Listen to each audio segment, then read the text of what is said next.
competitions. Stephen Dobbie, oh, I say! Magnificent! What an equaliser for Blackpool! And it's 1-1 in their fight to stay in the Championship. It could be a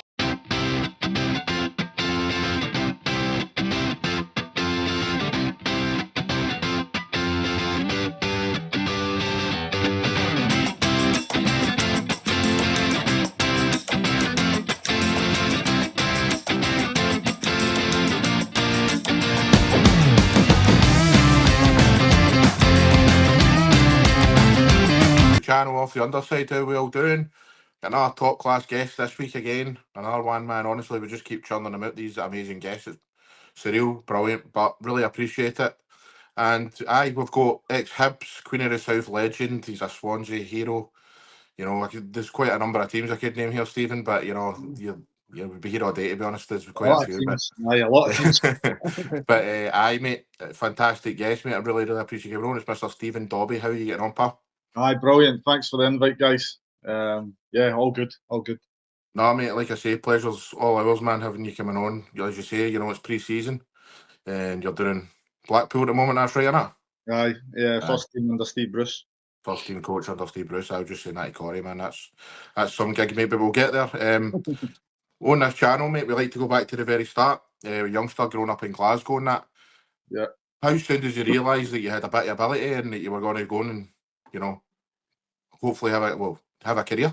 I think it's like anything. When you're 4 and 5 playing at the streets with your mates, like I came from Ballanloch, so you didn't really. All we did was go out play football all day. Do you know what I mean? In the community centre and stuff like that. So, and then you started with obviously your primary school. So, from an early age, loved football. Do you know what I mean? My dad and my granddad drove into me about Rangers, so that was quite early. And I just picked it up. I had a love for it, and luckily it paid off.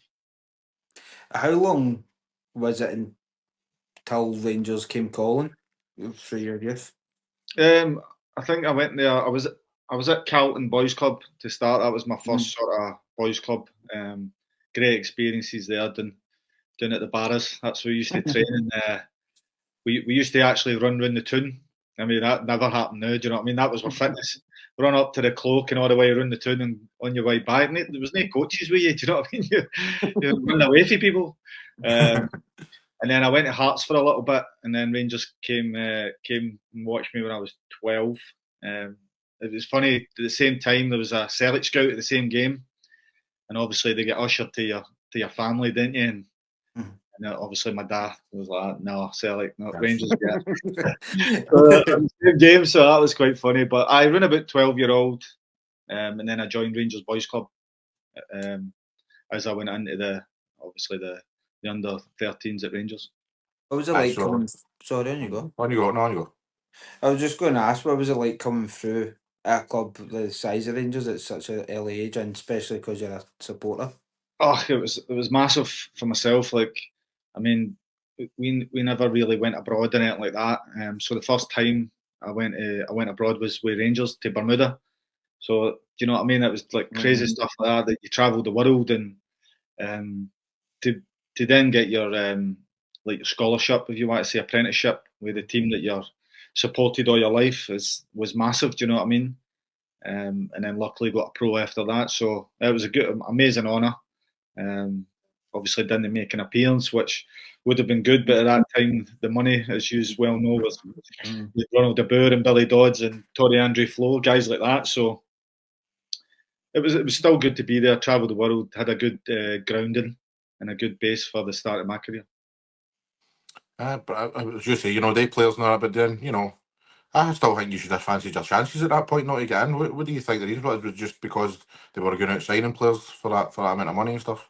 Aye, there was just too much money in the game at that time, obviously at Rangers. I mean, I remember we signed Flo, obviously, and then you started when Advocat was there, you had Ronald de Boer, Gabriel Amato, short of the lads that came, and you're like, these guys are top level, do you know what I mean? So the younger ones, apart from Stevie Hughes broke in at the time, me and him joined the same day. He was the one to obviously break through, and then the rest is at that team you had to go different places to try and get your games. Who was your early influences at any of the clubs, like coaches or even players, that helped you shape your career? You're going back a long time there, Corey. Uh, I'd say my dad, my granddad really at the start. He was the one that would take me to training every night. You know what I mean? 3 times a night at the AstroTurf at Ibrox.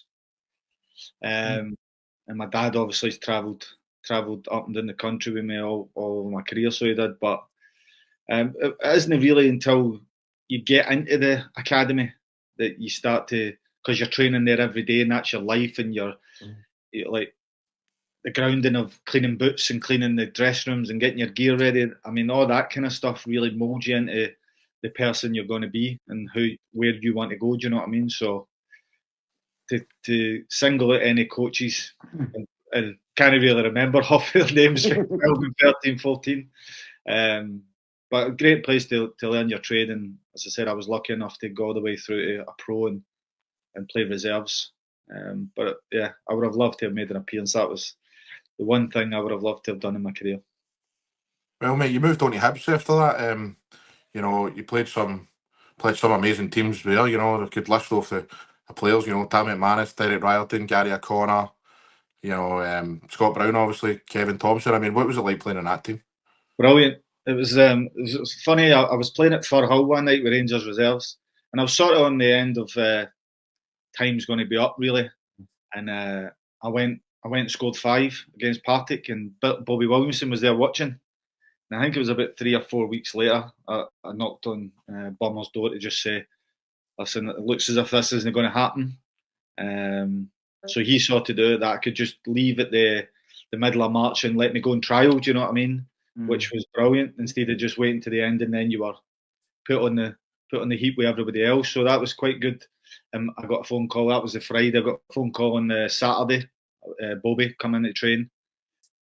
Trained a week, and then that was me. I'd signed for next year. So it was just funny how things like that happen. But as you say, the young boys at Hibs, like Bobby, nurtured them and brought them all through, and they all went on to have unbelievable careers.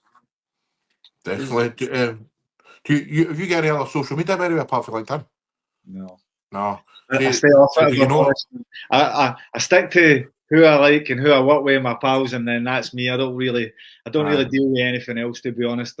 I'm a quiet man with my family. It's just, I don't know if you've seen any reels, mate, of El Dorado tonic wine, the boy that goes about and he asks people questions and that outside football games and that. Have you seen him? No. Right, no, I've not seen him. No. Is it funny? Right. He's pretty funny, mate. But the reason I bring him up, mate, is he's a Hibs fan, right? All right. And he messaged me today because I interviewed him a few months ago. And he was just asking about like Tam McManus and all that. And he was asking who was the best drinker out of Derek Riordan, Tam McManus and Gary O'Connor. Well, that's a tough one, if I'm honest. You've not got Bruni there. No, I never said Bruni, man. Aye, well, Bruni can fill can all right, by the way. Usually you see him on the pavement with a kebab. That's where you usually see him have a sleep. You know what? The dressing room was really good because there was a lot of young lads. Do you know what I mean? We enjoyed ourselves when the time was right. I did it a wee bit more than I should have, but the boys were professionals. You know what I mean? And as I said, it showed where all them got to. That it was great credit to Bobby and Jim Clark and Jerry McCabe that actually gave them their chance. But did you expect them to have such like incredible careers, or was there anybody there you probably thought was better that never worked out the way they did? Not really. Do you know what? Everybody, whenever I speak about Hibs, my time at Hibs, they always say who was the best player, and they always think they're going to say Deeksy or Bruni. But Stevie Whittaker was the best player for me. He was technically unbelievable for a fullback, right and left foot, could drive through the pitch, could defend. But that's taking nothing away from like Tomo and Bruni and that. And Bruni went on, obviously, and Tomo had great careers. But Witts was just, he was my favourite, and I wasn't surprised to see where he got to in his career. I think you'd be a bit underrated at Rangers, I thought, wouldn't you, Whittaker? Aye, but that's Rangers, innit? It's like you've got to be outstanding to be the main man. Do you know what I mean? But Witts did a job for the team. Obviously, they got a lot further, in the European Cup, UEFA Cup, which was part of that. So yeah, brilliant player, Stevie Whittaker. Hey, bring up a bad memory, maybe. Did you play in that 2004 League Cup final? I did. Aye, I did. We beat Celtic in the quarters, and then we beat Rangers in the semis. I was lucky enough. I came off the bench and scored the equaliser. When anybody always says to me, "You highlight at Hibs," that was it. And I always say, I had Frank de Boer tackling me and Stefan Kloss in goal when I scored. So I was like, that's my highlight. Do you know what I mean?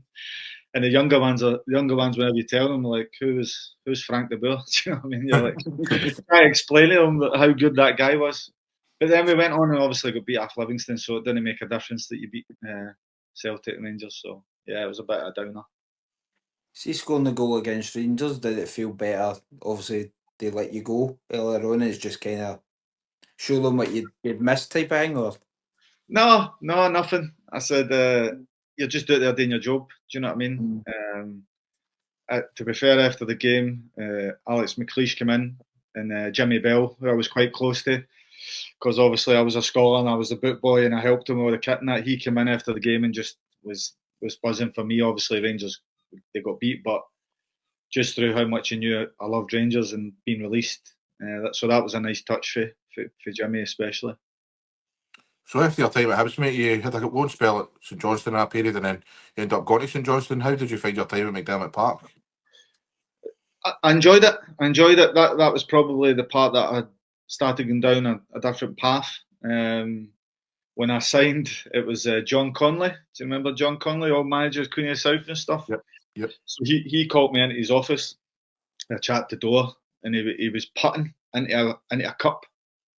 Do you know what I mean? And he was like, yeah, I want to sign you permanent. I was like, all right, sound. About a week later, he was gone, and Coyley was getting the job, and then that came around and I signed. But I enjoyed my time there. I didn't fulfil really what I should have done because I was unfit and wasn't taking it too serious as I should have been. But great club. Pleased to have seen them, and Callum obviously won the 2 cups and stuff. What was it, a tough decision to leave Hibs at that point?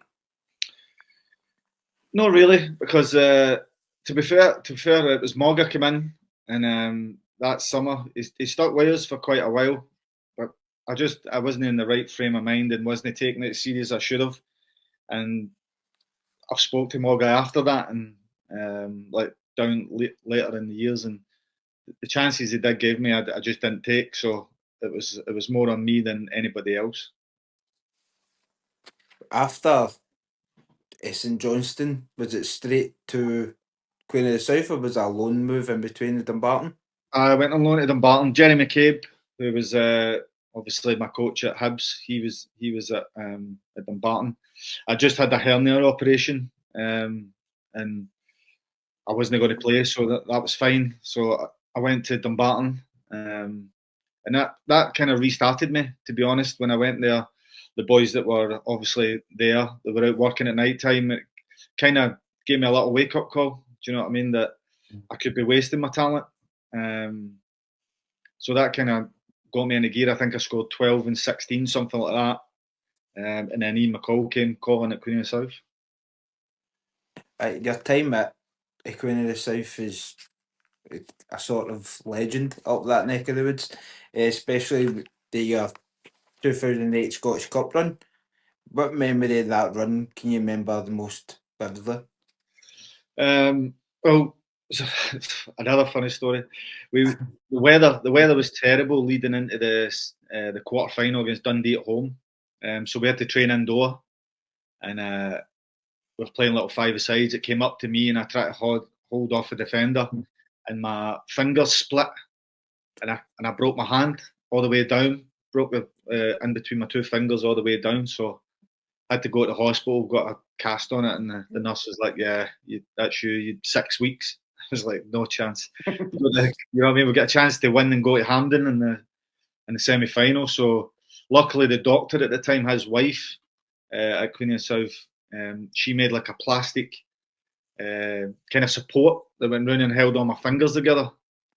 So then the game came around and I scored, which I thought was an unbelievable goal. Jamie McDonald kicked it long. I pulled it out the air and smashed it in. 2-touch, bang, went away celebrating. And then Ryan McCann upstaged me with an 84-yard finish for a free kick. They broke away. But the scenes, that's probably the biggest I've ever seen it at Palmerston. As the ball's trickling into the net, everybody behind that little shed stand is starting to go. Do you know what I mean? So watching the replay always gives me goosebumps. And then obviously the semi-final against Aberdeen takes care of itself. But Jackie McNamara injured me after about 20 minutes, so I came off with a swollen knee, which was probably helped us because I can't remember his name. Little Budgie came on, who used to be at Aberdeen. John Stewart came on and tore it up, so it's probably better me coming off being injured in that game. See that first spell at Queen of the South, did you start to feel like, you're getting your old self back again and, you had a bit of confidence and it was a place to be? It wasn't just the confidence, Jamie. It was more Ian McCall kind of put me under his wing. He had sorted out a sports scientist. I was going doing extra training with him. And then obviously we stayed up that year because we'd signed boys like Stevie Tosh, Neil McFarlane, a lot of the Gretna players, Jamie McQuilkin. So he felt it with more men and we stayed up with 2 or 3 games to go. And then the next season, Colley left and Gordon Chisholm came in. And I sort of just thought to myself, listen, I've got 2 years, let's give it a go. Did well the first season where we got to the Scottish Cup final. And then that summer, I didn't go on holiday. Said to my wife, I'm not going, I'm going to train, I'm going to go into the gym, personal trainer. And I lost about 14, 15 pounds. Came back that summer. And I scored 24, 25 goals and got my move to Swansea. So instead of going to Magaluf, I had a summer in the house. And it paid off. So that's what I say, worth it in the end, man, getting that move. I think when you get a wee bit older, you start to get a wee bit wiser and you start to look at what you want. And we wanted to start having a family and stuff like that. So it was around about that time that it just kicked into gear, luckily. It tells a story about Swansea then, mate, how that move came about. When did you hear about it and how did it come about? I think it was about maybe March time. My agent that came at me at the time said Dundee United and Motherwell were quite interested. So I started scoring quite a few goals at that time. I think we were going up to St Johnstone away, and my agent phoned me and says Swansea are coming to watch you. So I was like must be a wind up. Do you know what I mean? They're in the Championship in England. But what it was is, I don't know if you know Graham. Is it Graham Bonner? Graham Jones. Sorry, Graham Jones. Nickname's Bonner at Newcastle now. So he was the assistant under Billy Reid at Hamilton, and they tried to get me a few times, and obviously I stayed at Queen's. So Billy with them was Graham was assistant to Roberto Martinez at Swansea. So they came, watched that game, scored 2. Next home game, I scored 4 against Clyde. And then by the Monday, it was done. Flew down to Swansea and got it done. So it was a surreal couple of weeks. How was it under Martinez? Did you just know how good a manager he really was? I didn't get it. No, did you read it away by then? When I came down, we were coming for pre-season 2 weeks before it. He went and took Wigan. No, I didn't really get to work under him, which was I was really looking forward to that because the way he spoke about football and the way he played in the League One and obviously the champ, I was like, it would have suited me. And he obviously moved, and then Paulo Sousa became the manager. Paulo Sousa, how was he, man? That must have been interesting. Wasn't really my cup of tea, but you could see the things he was trying. I probably just didn't fit into the style he was wanting to play, a little bit more defensive. And then I got loaned to. I stayed till January. I broke my ribs in the 3rd game or something. 3 ribs, so that kept me out a little bit. I came back and I wasn't right, so it took me a little bit longer to get back. And by that time, the team were up and running and doing quite well, so I was on the periphery of it. And then when January came, I asked if I could go on loan because I wanted to play games. And Derek McInnes, was it Derek McInnes? I think Aberdeen were on the table, but I didn't really want to come back to Scotland. I didn't want to be one of them that bounced to England and it didn't want to come home. So Blackpool ended up coming up, and then I chose to go to Blackpool. Well, really, that is Scotland anyway. There are Scottish people, there is English. Mate, I was there last Wednesday. I love it. I love Blackpool, mate. That was brilliant. Brilliant. It's a bad reputation now, mate, but I still think it's class. No, if you want a good night out, that's the place to be in it. Oh, definitely. See, you obviously moved from Queen of the South to Swansea. Did you notice straight away a big difference in football wise? You know, the level, step up the level. Oh, definitely, and like I don't mean this disrespectful to the boys in the Queen's dressing room, but the professionalism. Obviously, they had everything. They've got the sports scientists and all the physios and all your gym equipment. You're going to their own training facility. Do you know what I mean? We were Queens. We were at the Gorbals, and then we got to use a different gym, and so that different standard where I had at Rangers, then didn't have for quite a few years, and then back to that. Then I had to obviously try and step myself up again. And a lot of Swansea fans will remember your playoff goal. How does it? I can't even imagine how it felt to score at Wembley. It's such a big game, but honestly, it's given me a chance. It's given me a chance to watch that goal about 100 times, man. I remember watching it live and going, "Wow, mate!" And I always, mate, I never ever thought I'd get a chance to speak to the actual guy who scored that fucking goal. I can't actually believe I'm sitting talking to you, mate. How the hell did that feel? Sorry to take away your question, Corey, but I hope you're shallow over that there, you was.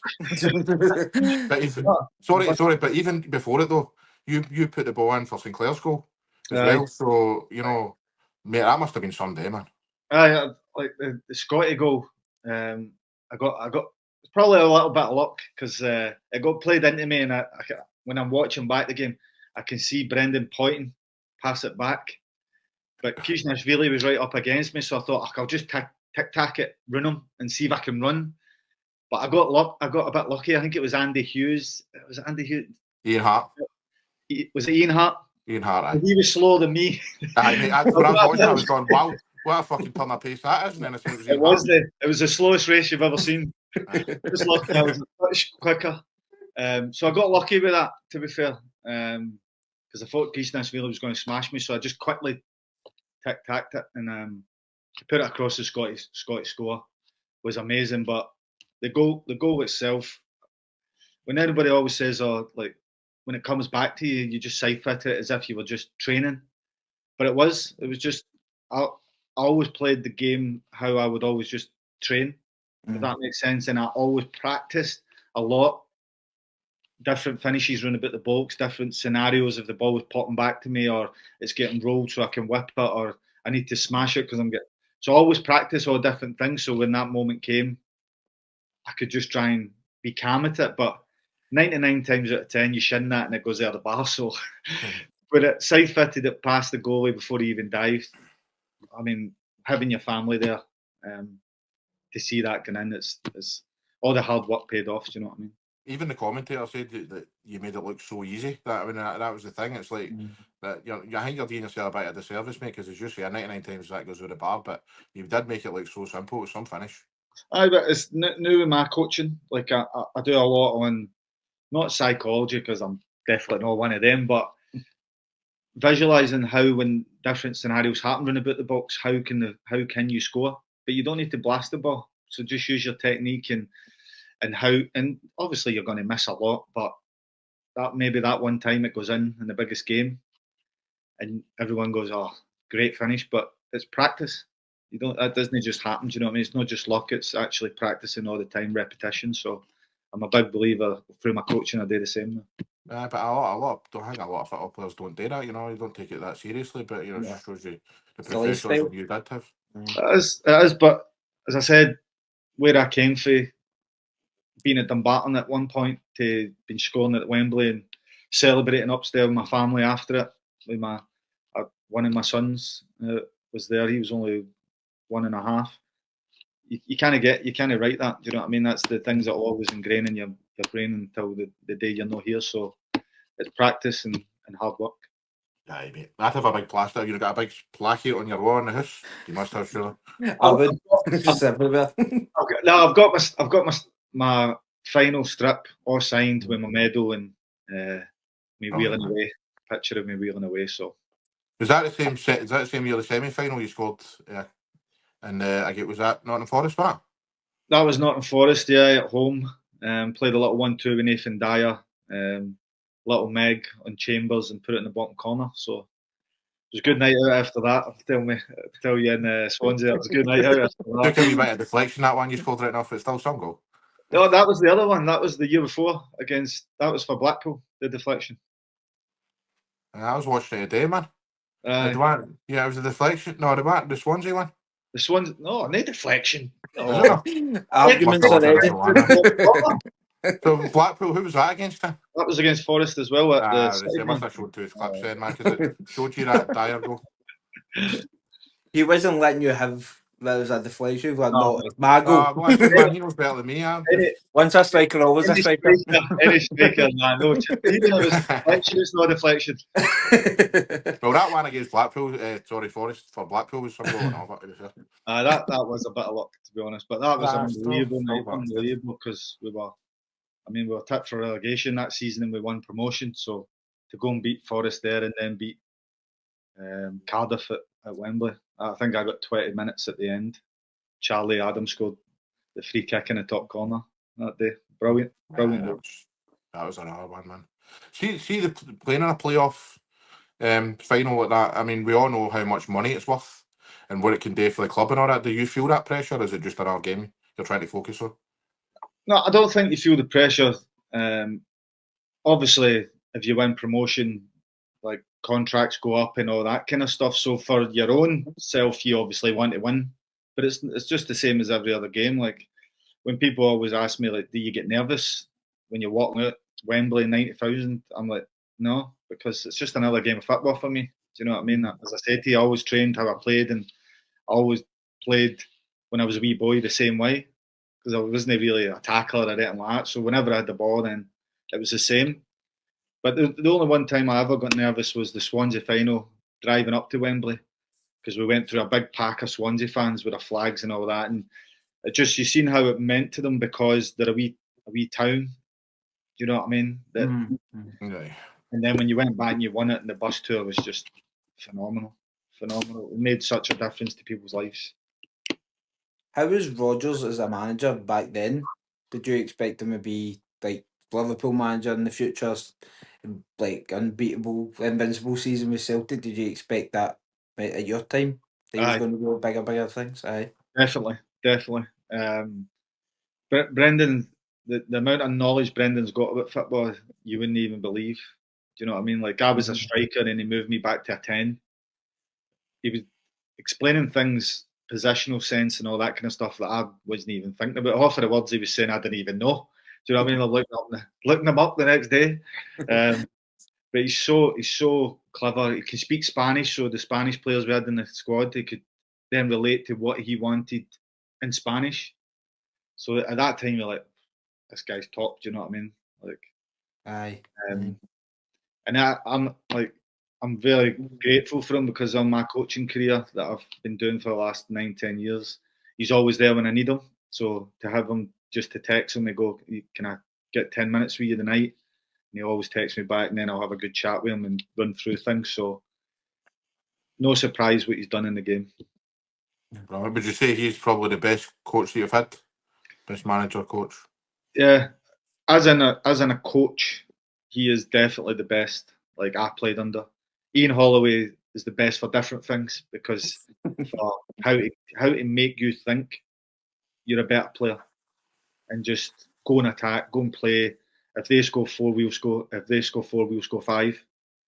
So he would end up like 6, 4 at the back, 6 up front. Do you know what I mean? And we'd win. So he's seen it a different way, where Brendan was obviously a lot more tactical. So I learned a lot from the both of them now coaching. You also had periods at Crystal Palace and obviously Blackpool, as you mentioned, Bolton and that. You know, How did you find your time with Montessori's clubs in England? Did you enjoy your time there at them all? Yeah, I enjoyed my time at Palace. Obviously, Holloway was the manager, so I just kept phoning him up. You want to take me somewhere? Do us a favour. But he was brilliant with me. Do you know what I mean? He was like, the thing with Holly was he always got me. Like I got him, and you always need players that get you. That's why you always see managers taking certain players with them all the time, because they know how they work. Plus, they can then relate that to the players in the dressing room that don't really get the way you work, if that makes sense. And I was one of the players. Kevin Phillips was another one with Ollie. But the time of bouncing about, till I got back to Queen of the South, I was at Fleetwood, I was at Bolton, fell out of love with football again a little bit, until I got back to Queen of the South. And as I say, that last 5 years was amazing. Was that a conscious decision then to get back up the road, or did it just kind of come about, one of the things? No, I'm good mates with Jimmy Thompson, who obviously was the captain the first time around. And as I said, the year under Lenny at Bolton, it was nothing against Lenny. I just didn't play as much as I thought I should have. Even when I was coming on, I was scoring to the equaliser when they play for 3 games. So after a time, that can kind of start to grate on you. Do you know what I mean? And the main thing for me was that I wanted my kids, my 2 boys, to see me play and see me play every week. And gone back to Queen of the South, where a place I loved and a place that resurrected my career. I wanted to kind of not make myself, but just so my kids could see how I could do it. Do you know what I mean? And then when I went back to Queens, it was just fantastic because it was a place I just enjoyed. So many old faces, and I just got back into my groove. Do you reckon the experience you had down in England, obviously all the big moments we spoke about, and playing under all the great managers and great players, and that, do you think that helped you when you came back up the road?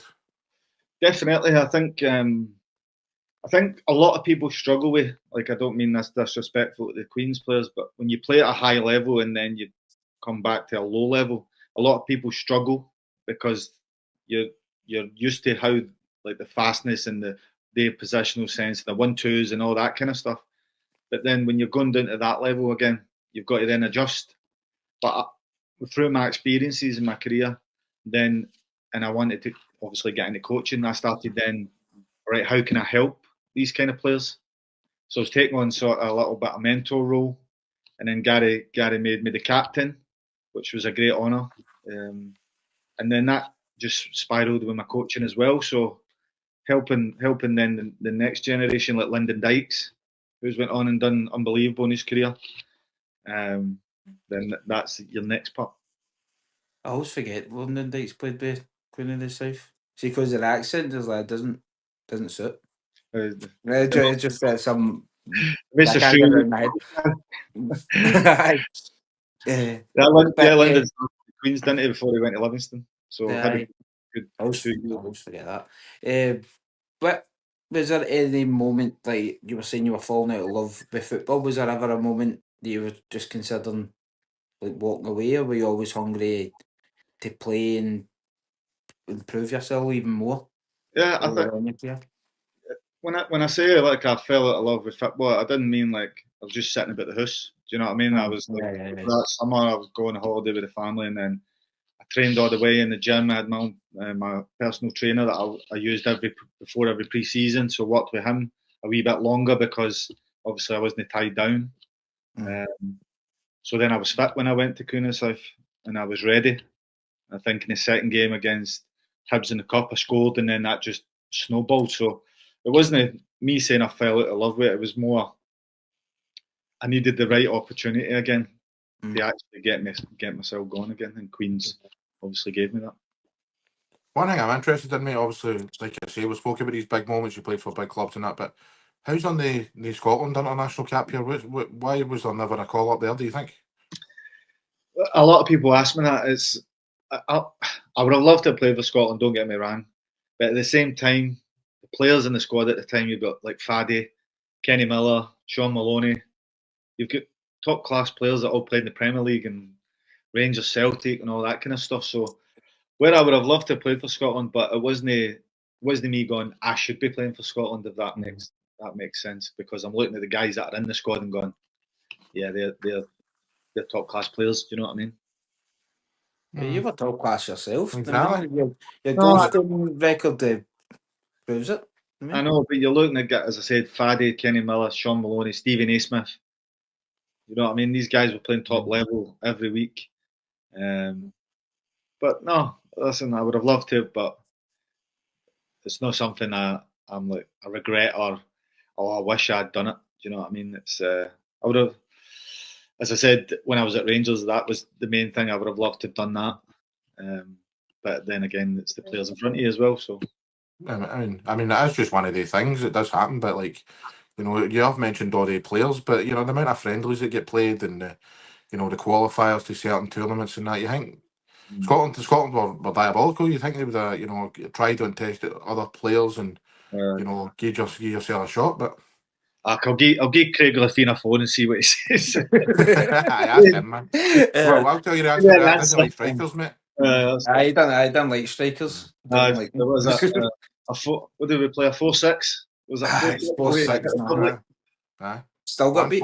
Still be beat 1-0. But I think it's the same argument to a point. Like Simon Murray, people are saying he should be getting a call up, and I think it's like I know you say like Premier League teams and like people playing with Celtic and Rangers, but sometimes I think you kind of need to go down the route of maybe, no disrespect, but like the lower clubs, because I think you might get a tune out them more than you would get somebody in the bigger clubs, because they're just kind of expected it, because they're like, oh, I'm in a bigger club, I should be getting a call up.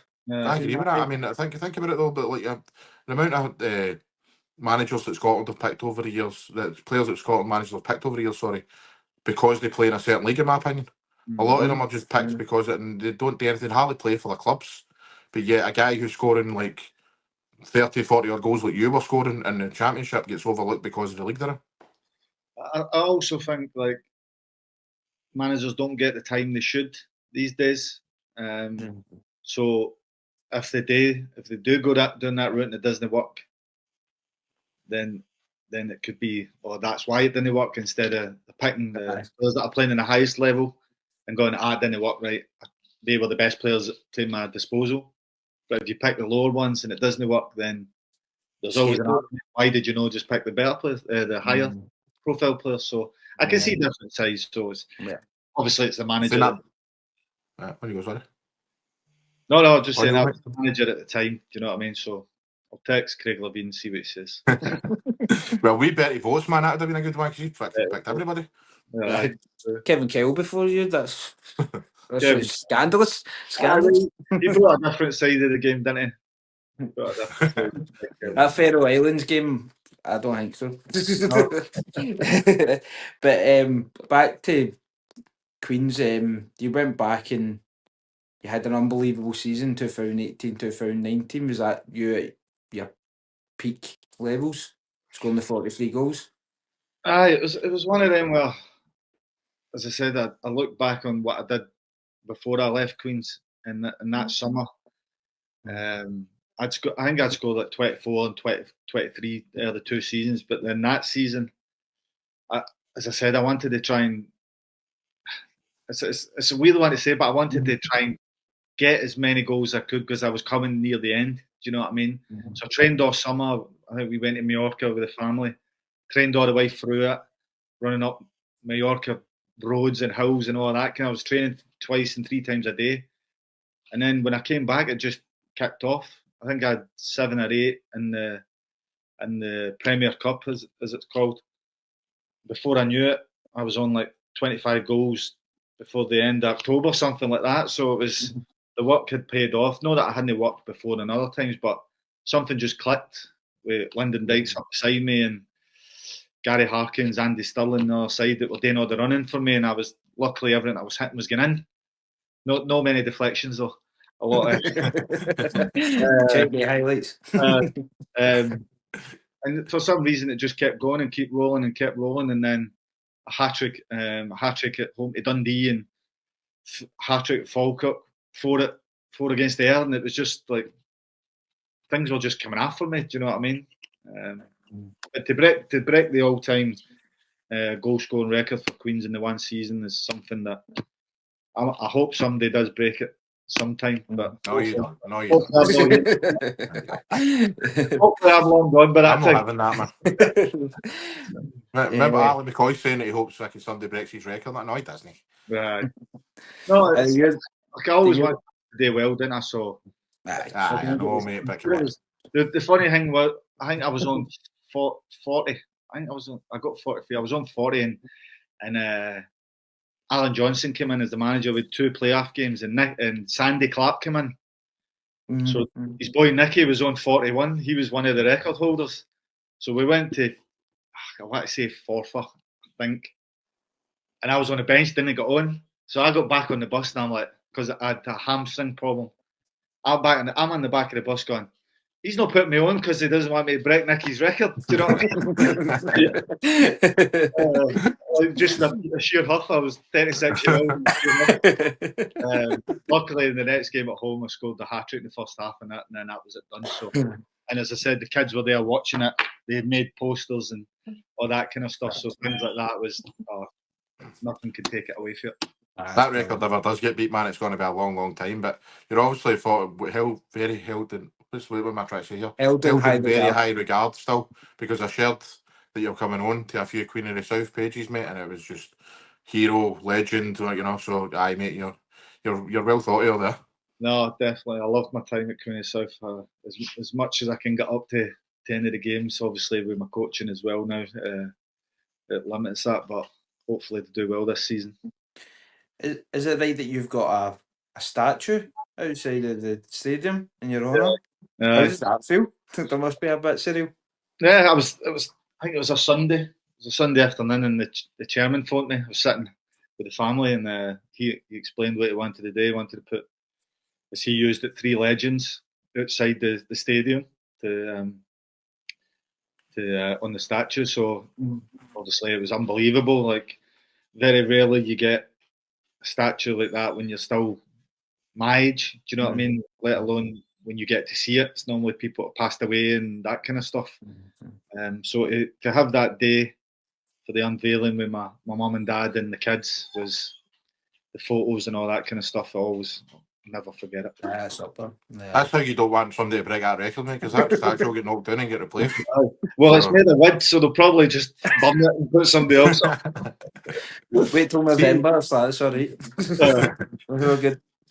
See, all the clubs you've been at, mate, do you still hold them in high regard? Like, do you still look out for the results and hope they do well and all that? Aye? Well, of course, I look for all the teams. Obviously, a lot of the players have moved on and all that kind of stuff, but Swansea and Palace and Brighton and all that kind of stuff, because you always, like, I didn't have any bad times at any clubs. I had some unbelievable times. Obviously, now working at Blackpool, where I achieved promotion with that team and that kind of thing. So that's an amazing me going into work with a place that I loved playing, and now I'm a coach, first team coach. So to look out for the teams, I mean, I wish Queen of South all the best. I've still got friends there, the kit man and the 2 kit man and all that kind of stuff. So I'm always on the phone to them. How's the team day and how's it looking and all that. So nothing. Wish them all the best. Brilliant, man. Just talking about your coaching, was it always something you wanted to do as you're a youngster, or was it something that developed as you went on? Obviously, you mentioned that you started at Queen of the South and that. It's not something I really thought about as a youngster of 22, 23. You always think, oh, my career's long. Do you know what I mean? But isn't it, you get to 28, 29, you go, what am I actually doing when this finishes? You know what I mean?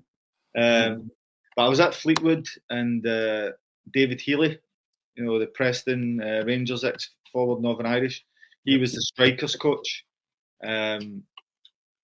And he said to me, like, I think you would actually be a really good coach. The demeanour with the players and helping them. So I applied for the B&A license, and I went and done it. And until you go and do it, you don't know how you feel about it. And I loved it. So I got the A2 boxed off, and then when I went back to Queen's, help with the reserves and my day off and all that, putting in the work on your day off. So until you go and do it, you don't know, do you? But now I love it. Love it every day going in. I think once you retire, a lot of players say, I don't miss it. I don't really miss playing now because I played to the age I played it, and I achieved things that I never thought I would have. But now I'm in the next bit that I'm going helping the next generation and helping players be better players and make good moves and that kind of stuff. So, no, I love it. It's a passion. And learning under Steve Bruce is tremendous. Right, must be brilliant. We were talking to, not a name drop here, I'm not name drop, it's just a fact. Because I'm talking to you, man, you know, it reminds me of things we've already spoke about on here, but like, we were talking to Leroy Leiter the other night. Oh, right, I played with him at Swansea. Did you, aye? What Good guy, he was nice. Crazy guy. Fun. Crazy guy. Aye, mental, mate, but he was funny. He was singing Yeah, Flower of right. Scotland and all that on here. Right. Actually, I've Aye. seen a wee bit. I've seen a wee bit of the day. He was just saying, because obviously he was on with an our boy, Jack Whiting, who they do a charity football team Right. called Inter Legends and that, so it's all ex-pros and that. And we were talking about, you know, do you miss the game and that? And he's like, I don't miss the training, I don't miss the games. The only thing I miss, which I get out of this now, is the camaraderie. You know, the dressing room stuff and that. Is that something you miss or not? If I wasn't in the game, I'd probably say aye. But because I'm in that environment every day, and I think being a first team coach, that's very vital to have all that kind of connection with the players and knowing about their lives and what you did last night and did you go and what you done, watch that film, what team you support, all that kind of stuff. So you've still got that banter, but you're professional as well. Do you know what I mean? So I'm still getting aspects of that instead of when you're in the dressing room, it's a little bit different. So I don't miss it that way. But I can see the people that aren't in the game anymore. That would be the most thing they would miss. Do you still get out and play yourself in that? Aye, well, coaching obviously you need to. Do you know what I mean? I'm on the training field with the attackers and all that kind of stuff every day, and the younger ones with the individual learning with them, how we think I can help them be a better player. So you're always kicking the balls and shooting and crossing for different forwards and all that kind of stuff. So you get that, you're scratching that itch doing that, and then obviously the tactical side and all that is the other side of it. So yeah, it's an enjoyable place to go and work.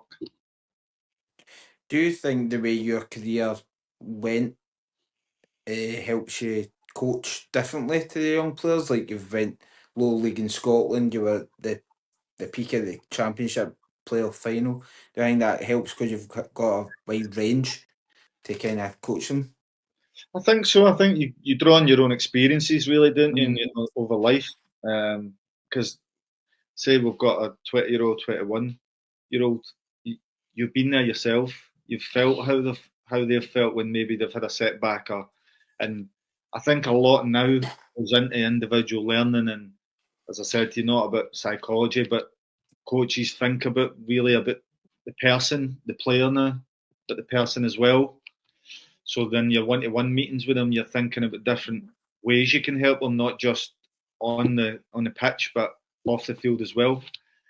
Well, we didn't really have that when we were coming through. Do you know what I mean? It was like which made you tough. Do you know what I mean? And I think that was the grounding where it's different now. The players like watching the clips back and watching how they done well and putting best practice in of Premiership players so then we can try and get there. So coming through all the experiences, what didn't go right, what did go right, then bringing it into your coaching, and then I think it's just how you deal with the person before anything is for me is the main aspect, and that's how I look to my coaching. You mentioned earlier, mate, you're at Blackpool now with Steve Bruce, which Steve liked to work with Richard Keogh as well, didn't he? Keezy's just moved on, so he just this summer went to Barnsley. Conor Hourahan's the manager there at Barnsley, and obviously Keezy played at Ireland and stuff with him. So Keezy moved on, but the gaffer, yeah, he's amazing. Like, he probably gets sick of me because I just ask him questions. Like, I was Cantona, it's just random. But his stories are unbelievable. But the main thing is he's an unbelievable man. First and foremost, his demeanour when he talks, and he knows football. I mean, he's managed over 1,000 games. He's got Steve Agnew there, who's obviously won promotions with him as well, and Steve Clements has just come in. So every day is a learning day. And me being a younger coach that wants to progress my career in the future. Where right now, just learning every day under these guys is, I'm not sure I get that anywhere else. I think Steve Bruce has got some sense of humour as well, man. See, over the years, he wee clips with him and all that. He's funny, yeah. He is so funny, honestly. You wouldn't see if you just sat and had a pint with him. It's like you could sit and have 10 pints. Do you know what I mean? It's one of them where you never get bored of him. Just talking and telling his stories and telling his scenarios of how he thinks, how he sees the game, or that kind. But it's like you're always engaged with him because he's such a knowledgeable guy, and the way he speaks, it draws you in. Do you know what I mean? So no, it's great to work every day and learning a lot. So yeah, can't complain. You remember that clip where he was Newcastle manager and De Bruyne was getting interviewed? De Bruyne. That one. Aye. De Bruyne was getting. They were playing Man City, right? And Man City absolutely battered them. De Bruyne was getting interviewed at the side of the pitch. Steve Bruce walks by, he goes, "You telling him you're signing for us yet? No, next year, not coming to us." But the amount of stories he's got from his times playing and managing, it's he's had a wonderful career. Do you know what I mean? And he was a great player as well, eh? Great player. I mean, he tells us all the time about his 19 goals in one season. Should have been 20, but Mark Hughes stole it on the line. Things like that. So, no, fantastic to work for. I mean, demanding, but as long as you're doing the right thing, then it can be very enjoyable. Last couple of questions, mate. Is one of them is what advice, as a young player watching this right now, what's the best advice you give them? I think believe in yourself, and also if you get the chance to speak to pros, if you go up and work with the first team, don't be shy. Make sure you're asking questions, especially players in your own position, because a lot of learning comes through conversation as well. Mm-hmm. How they deal with scenarios, how they felt when they were coming out to play the first in front of 20,000 or 30,000, and the emotion they went through. So that's probably my biggest advice: is don't be shy. Try and get as much information you can. Try and learn and try and train as much as you can, because that's the only way you get better. I just wanted to ask, if you could replay one game with everything at stake, what game would it be and why? In my career? Aye. Obviously, what the Swansea one winning the final was obviously massive. But as I said, going back to breaking the record at Queen's with my kids there, I mean, I was in tears when I scored and I broke it. Do you know what I mean? Because to achieve something like that I think it was, well, Nicky had done it, but it had been on for 60, 70 years before that. So to break that was just probably my best feeling in football. Cool, mate.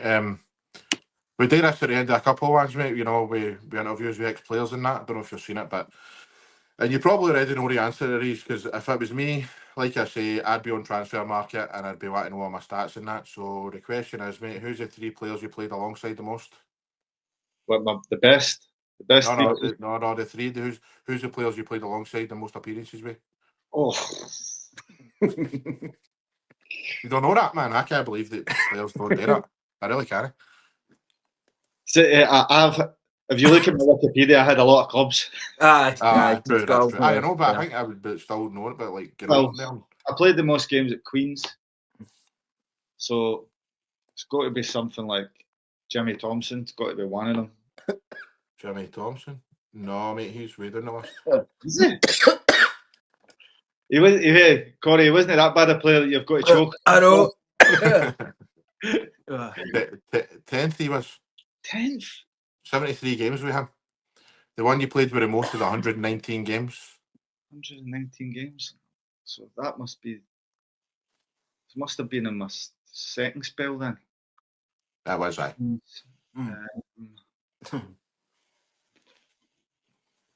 No, a clue? Aye, go give us a clue. You spoke about him earlier on, mate. You mentioned him. It's mentioned a good few people, Jamie. Lyndon Dykes? Aye, Lyndon Dykes. I 119, then 115, and 114. A centre mid and a left back. Left back. Centre mid. So I think centre mids. John Rankin? Nope. No. Centre mid. Kai Jacobs? Yes, mate, he's second. 115, and the third one's a left back. Left back. Who's left back for us? I don't take any notice of defenders. Like Craig Levine? No, he's the other way about, isn't he? Craig Levine as well. Left back. Who's left back? Nah, you need to. That was a long time ago. It was at Queen of the South as well, Queen of the South, 2015. Jordan Marshall. Jordan Marshall, all right. I would have never said that, never guessed that. And this is an even harder one. All right. The three players you played against the most. Centre mid, attacking mid, and a centre back.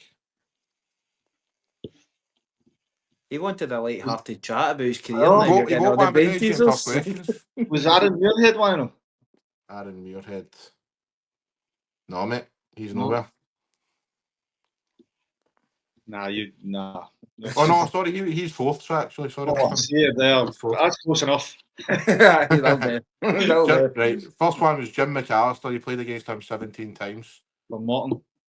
Gary Harkins 15 times. Big Jeeves. He played with us. I don't named him earlier. Did you mention him there? Uh-huh. And Gary McKenzie. Big Gaz, all right. He was Dunfermline. Right, last question, mate. We'll let you go. Thanks very much for your time. Oh, of course. Definitely. 5-a-side team out of all the players you've played with. Aye. Easy it, mate. You thought about this one? I've had it before. The goalie would probably be. I need to go probably Michel Vaughan for Swansea. Oh, he was good, man. He was really good. Not Really, bad. really good. Either close Julian Speroni at He was also good. one of the two. I go at the back, Stephen Craney. He was The silly one, the one you played with at Swansea. Blackpool, absolute animal. Other defender would be Ashley Williams. Ashley Williams, he was unbelievable. Midfield, Fergie, Captain Fergie. And then I've got to Oh, you go. played with him at Blackpool, was it? Blackpool obviously came through at Rangers, was his boot boy and stuff. Mhm. Baz was one of the best midfielders ever I played with. Yeah, he was tremendous. Wilfred Zaha and Kevin Phillips. That's some team, man. No Believe in bad. yourself? No. Nah, I've not put myself in that. He's the coach.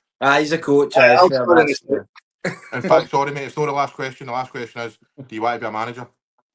I think in future. I took interim for 6 games a couple of seasons ago at Blackpool when Mick McCarthy moved on.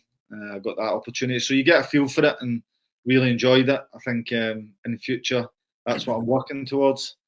But as I said, at the minute, every day is a learning day under Steve Bruce. So hopefully we have a good season and we can try and get up near the top and fight for promotion. And then you just never know what will come around the corner. So Cool, mate.